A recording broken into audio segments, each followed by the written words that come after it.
السلام علیکم، آپ دیکھ رہے ہیں کے نیوز ایچ ڈی۔ میں ہوں حارث علی شاہ گیلانی۔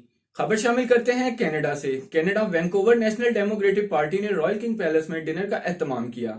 مزید اس حوالے سے رپورٹ کر رہے ہیں وینکوور سے سید وجاہت علی شاہ گیلانی۔ جی بالکل، کینیڈا وینکوور نیشنل ڈیموکریٹو پارٹی نے ایک ڈنر کا اہتمام رائل کنگ پیلس میں کیا۔ یہ ڈنر ان لوگوں کا شکریہ ادا کرنے کے لیے کیا گیا تھا جنہوں نے نیشنل ڈیموکریٹو پارٹی کو الیکشن کے دوران سپورٹ کیا۔ تقریب کے مہمان خصوصی گیری bag M L A, Rachna Singh M L A, اینی اوہانا تھیں۔ اس کے علاوہ پاکستان کینیڈا کمیونٹی ایسوسی ایشن کی جانب سے خصوصی شرکت خالد چوہان نے کی۔ نیشنل ڈیموکریٹو پارٹی کی جانب سے کہنا تھا، بے شک وہ لوگ زیادہ سیٹ اس الیکشن میں نہیں جیت سکے، پر اگلی دفعہ زیادہ محنت کے ساتھ میدان میں اتریں گے۔